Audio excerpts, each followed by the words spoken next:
Fala, nação! Corinthians passando vergonha mais uma vez.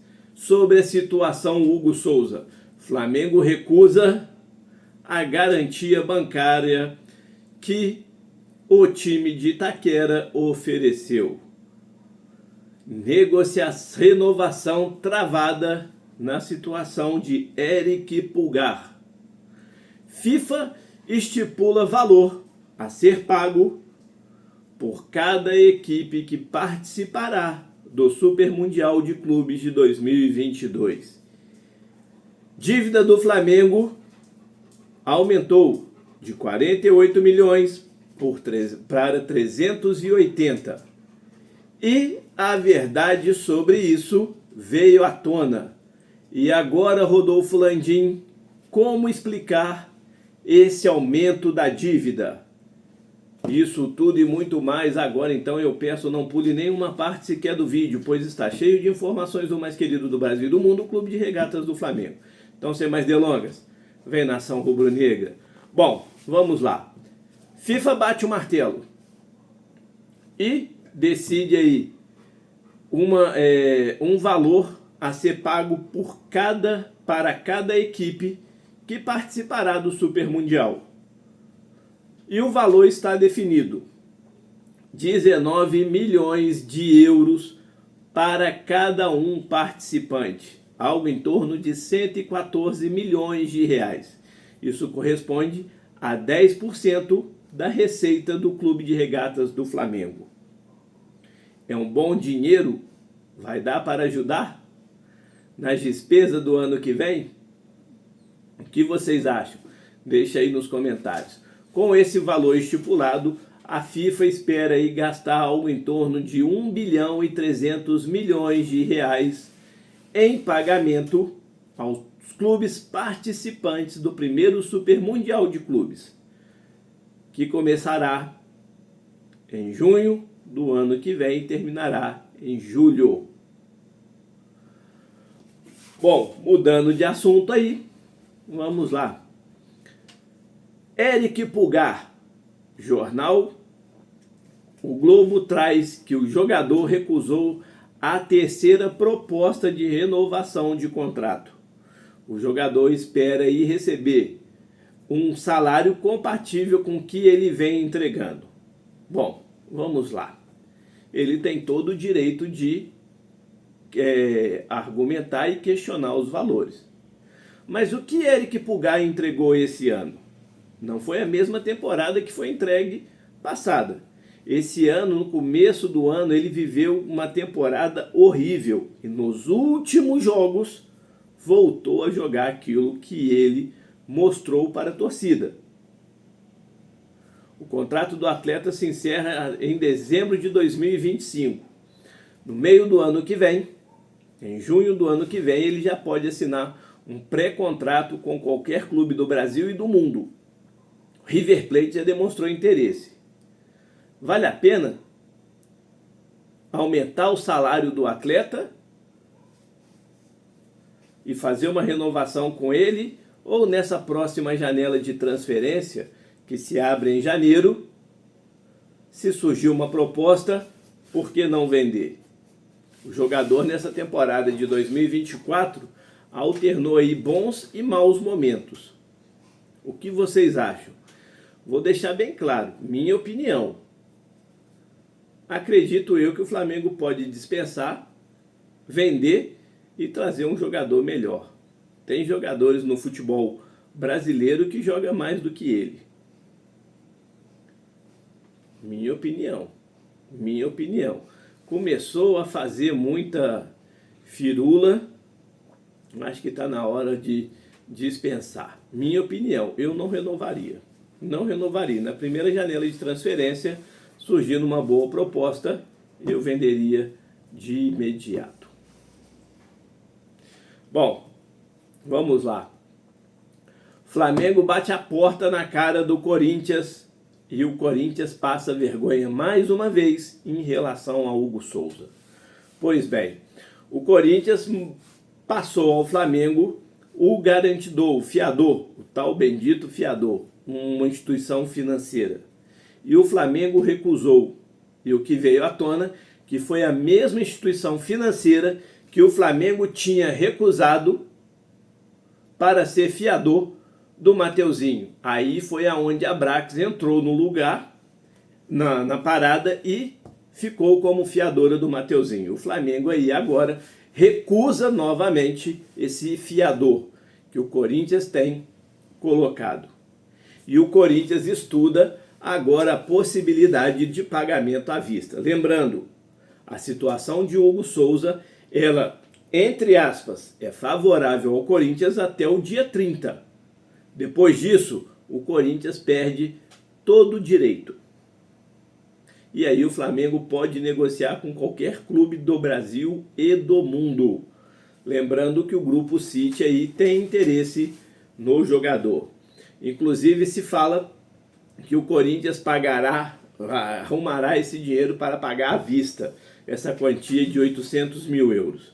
Caso isso não aconteça, pessoas de lá de dentro pensam em entrar na esfera judicial contra o Flamengo. Mas vamos lá, por que esfera judicial? O que o Flamengo está fazendo errado? Ele não é obrigado, mais uma vez, o Flamengo não é obrigado a aceitar qualquer fiador. O Flamengo não é obrigado.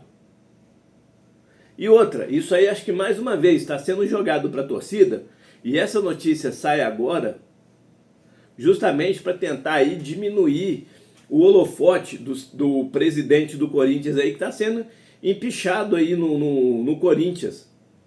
Ele está correndo o risco aí de perder o mandato. Inclusive o Memphis Depay aí também soltou uma bomba aí que se essa diretoria não ficar, que ele pode rescindir o contrato.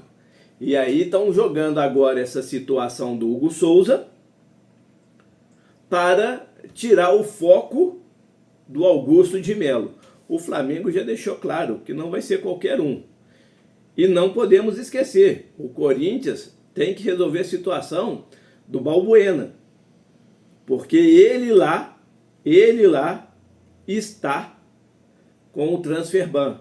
E se não acertar, e a dívida é maior, se não acertar, ele não pode inscrever nenhum atleta até 2026. Então não adianta ele contratar o Hugo Souza agora se não acertar o transfer ban. Porque se ele contrata o Hugo Souza agora, ele não pode inscrever o contrato do Hugo Souza como definitivo, porque está sofrendo transfer ban. Então isso aí é mais, acho que, o Corinthians num desespero tremendo. E o Flamengo foi lá e bateu a porta na cara. Isso mesmo, na cara. Bom, pra gente finalizar aí, a dívida do Flamengo, todo mundo já sabe que aumentou. E essa dívida aumentou não foi por causa da compra do terreno. E agora a verdade veio à tona. O porquê do Flamengo aí ter ficado revoltado com um passo atrás da Atalanta da Itália e do próprio Rennes da França. Porque o Flamengo já contava com as vendas de Fabrício Bruno para o Rennes e do Wesley para a Atalanta. Isso tudo para quê? Para o dinheiro entrando, ou melhor dizendo, o dinheiro entrando encobriria os gastos que o Flamengo teve com o Alcaraz e o Gonzalo Plata. Então a direção aí levou tanto azar, mas tanto azar, que esse assunto de dívida nem entraria em pauta, nem teria essa repercussão toda, se o Flamengo tivesse conseguido vender o Wesley e o Fabrício Bruno no meio do ano, quando surgiram as propostas da Atalanta e do Rennes da França. Como o Flamengo, de uma certa maneira, o amadorismo do Flamengo retardou a ida do Wesley para a Atalanta e demorou responder ao Rennes, os dois clubes deram para trás, cancelando o negócio. E aí, essa dívida, esse valor que teve esse aumento de 48 milhões, que era a dívida líquida do Flamengo, para 380 milhões, ela veio à tona. Se tivesse conseguido vender o Fabrício Bruno e o Wesley, esse assunto nem agora estava sendo comentado. Por quê? O Flamengo teria dinheiro em caixa. Então a compra do terreno do gasômetro aumentou a dívida? Aumentou. Mas o Flamengo esperava vender e dava como certa a venda dos dois atletas, Wesley e Fabrício Bruno, para repor esse dinheiro. Então assim, como não aconteceu, aí todo mundo batendo no Flamengo justamente por causa da dívida. Então acho que agora está mais do que explicado aí. Quem trouxe essa informação foi o PVC, numa reportagem do UOL. Então assim, ele explicou ali tudo direitinho. E aí agora fica toda a situação resolvida aí. O Flamengo, com o seu Rodolfo Landim, Marcos Braz, Bruno Spindel, mais uma vez, contou com ovo dentro da galinha. Eles deram aí como vendido os dois jogadores, retardaram dar uma resposta definitiva, os clubes europeus desistiram da negociação e o Flamengo precisou de ir ao mercado. E aí, com a contratação do Plata e do Alcaraz, a dívida juntando com a compra do terreno, a dívida saiu de 48 milhões e foi para 380 milhões. Então tá aí, ó. Mais uma vez, a diretoria do Flamengo mostrando o quão amadora ela é.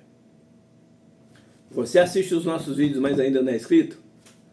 Pelo menos senta o dedo no like, comenta, compartilha. E quando sentir a vontade, é só clicar no botão de se inscrever. Que estaremos aí de braços abertos a recebê-los. Para quem já é inscrito, muito obrigado por fazer parte desse sonho e projeto. Mas não deixe de comentar, compartilhar e sentar o dedo no like. Um beijo no coração de todos, saudações rubro-negras.